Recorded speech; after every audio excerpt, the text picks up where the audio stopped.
प्यारे बच्चों, आशा करती हूँ कि आप सभी अपने परिवार के साथ स्वस्थ होंगे। अभी तक हमने पर्यावरण में पढ़ा कि जानवरों में हमारी तरह सूंघने, सुनने, समझने की शक्ति होती है। वे अपने साथी को किस तरह पहचान पाते हैं, आइए इसके बारे में आगे बढ़ते हैं। चर्चा करो, क्या तुम्हें अपने घर के लोगों के कपड़ों से गंध आती है? किसके? मतलब वो क्या बोल रहा है? कभी आपके साथ ऐसा हुआ है कि आपको घर में जो आपके व्यक्ति है, जो भी रहते हैं, आपको उनके कपड़ों में से गंध आती है? किसके कपड़ों में से आपको गंध आती है, ये आपको बताना है।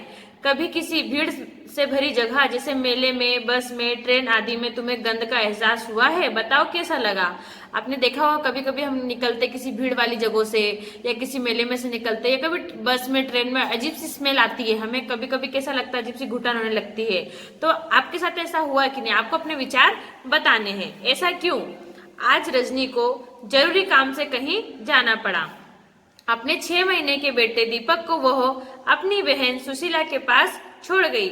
सुशीला की अपनी बेटी भी इतनी ही छोटी है। मजे की बात यह हुई कि दोनों बच्चों एक साथ उन्होंने पोटी कर ली। अपनी बेटी की पोटी धोने के बाद जब वह दीपक की पोटी साफ करने लगी तो फटाफट अपने मुंह और नाक को दुपट्टे से ढक लिया। सोचो और चर्चा करो। मतलब क्या बोल रहा है वो कि रजनी ने क्या करा, उसे कहीं जाना पड़ा और अपनी जो उसकी बेटी थी उसने क्या करा, उसकी बहन सुशीला के यहाँ छोड़ दिया। अब दोनों ने पोटी कर ली, पर जब उसके बेटे ने पोटी करी, उसकी बेटी की पोटी धोने के बाद जब वो दीपक की पोटी साफ करने लगी तो उसने फटाफट क्या करा, अपने मुंह और नाक को ढक लिया। ऐसा क्यों हुआ? सोचिए जरा कि आखिर ऐसा क्यों हुआ होगा। सुशीला ने अपनी बेटी की पोटी साफ करते समय तो मुंह नहीं ढका, लेकिन दीपक की पोटी साफ करते समय उसने मुंह ढक लिया। ऐसा क्यों हुआ होगा?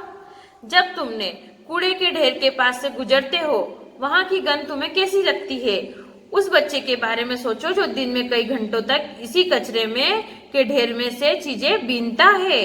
क्या गंध का अच्छा या बुरा होना सभी के लिए एक जैसा ही होता है, या इस पर हमारी सोच का असर भी पड़ता है? देखिए इस पे क्या बोल रहा है, सोचो और विचार करो। मान लीजिए कभी कभी हमारे घर में ऐसा होता है कि हम लोग, जैसे अगर उसने ऐसा क्यों करा होगा, रजनी ने ऐसा क्यों करा होगा, क्योंकि वो प्रतिदिन अपने बेटी की पोटी साफ करती, तो उसे उस गंध की आदत हो चुकी है। और जब उसने अपनी बहन के बेटे की पोटी साफ करी तो वो गंध उसे अलग लगी। इस कारण से उसने अपने मुंह को कपड़े से ढक लिया। और इसमें क्या बोल रहा है, जब तुम कूड़े के ढेर के पास से गुजरते हो वहां की गंध तुम्हें कैसी लगती है? तो वहां की गंध हमें कैसी लगेगी? जब भी हम कूड़े कचरे के पास से निकलते, गंदी सी स्मेल आती, तो हम क्या करते? फटाफट अपने नाक और मुंह को ढक लेते हैं। तो फिर क्या बोल रहा है, उस बच्चे के बारे में सोचो जो दिन में कई घंटों इसी कचरे में से चीजें बीनता है। उसे गंध क्यों नहीं आती? क्योंकि उसे उस काम की डेली आदत पड़ जाती है। जिस काम को हम पहली बार करते हैं या जिस चीज को हम पहली बार, कुछ भी काम की स्मेल या कुछ भी वस्तु की स्मेल हम सूंघते हैं तो वो चीज हमें अजीब सी लगती है, वो स्मेल हमें अजीब सी लगती है। और जिस काम को हम करते रहते हैं, जिस वस्तु की हम स्मेल सूंघते रहते हैं, हमें उसकी आदत हो जाती है, फिर वो हमें अजीब सी या उससे हमें कुछ भी प्रॉब्लम नहीं होती है। क्या गंध का अच्छा या बुरा होना सभी के लिए एक जैसा ही होता है, या इस पर हमारी सोच का भी असर पड़ता है? आप इसके बारे में क्या सोचते हैं? देखिए, गंध का अच्छा या बुरा होना हमारी सोच पर डिपेंड होता है। अगर हमें कोई चीज बहुत अच्छी लगती है, मान लीजिए फॉर एग्जाम्पल हम ले लेते हैं गुलाब की खुशबू हमें बहुत पसंद है, तो हम क्या बोलते हैं, नहीं ये खुशबू बहुत अच्छी है, वो हमें बहुत प्रिय रहती है, वो क्योंकि हमारे मन को वो बहुत भाती है। अब हम कभी कहीं किसी गंदे नाली या वगैरह से, या मान लीजिए पास में कुछ कीचड़ या कुछ गंदी चीजें, जैसे ही हम निकलते तो हमें एकदम से बदबू का इस्तेमाल होता है। क्यों?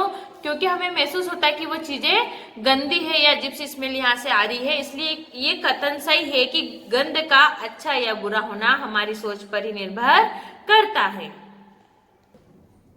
कैसे दिखा? किसी ऐसे पक्षी का नाम लिखो जिसकी आंखें सामने की तरफ होती है। आपने कई पक्षी देखे होंगे, तो आपको उन पक्षियों के नाम बताना है। किसी ऐसे एक पक्षी का नाम जिसकी आंखें सामने की तरफ होती है। ऐसे कुछ पक्षियों के नाम लिखो जिनकी आंखें सिर के दोनों तरफ होती है।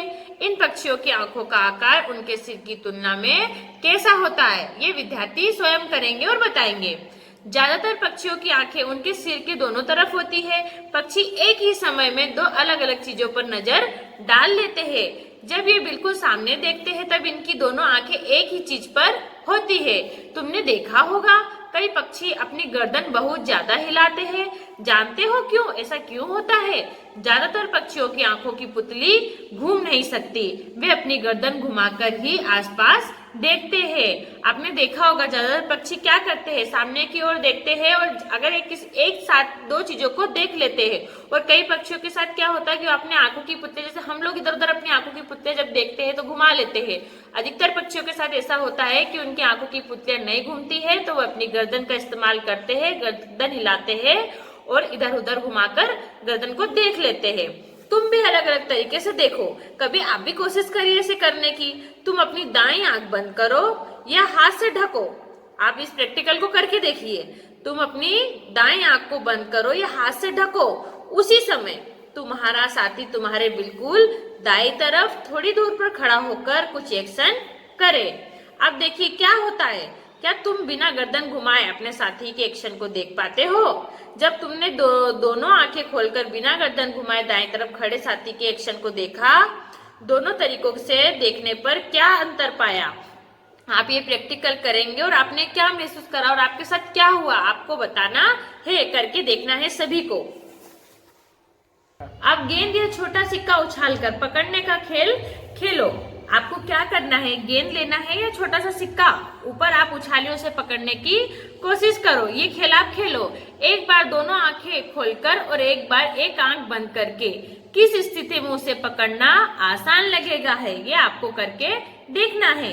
सोचो, अगर पक्षियों की तरह तुम्हारी आंखें तुम्हारे कान की जगह होती तो कैसा होता?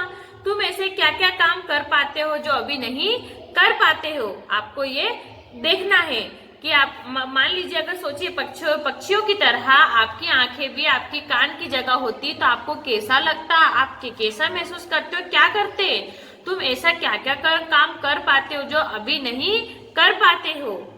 चील, बाज और गिद्ध जैसे पक्षी हमसे 4 गुना ज्यादा दूर से देख पाते हैं। जो चीज हमें 2 मीटर की दूरी से दिखाई पड़ती है, वही चीज ये पक्षी 8 मीटर की दूरी से देख लेते हैं। आपने अक्सर देखा होगा चील को कि वो कितनी ऊंचाई पे रहती है पर फिर भी अपना शिकार ढूंढ लेती है। क्यों? क्योंकि वो दूर का बहुत आसानी से देख सकते हैं, वो जल्दी से दूर की चीजों को जल्दी से देख सकते हैं। 4 गुना ज्यादा दूर की चीज वो देख सकते हैं और उसे पकड़ भी सकते हैं।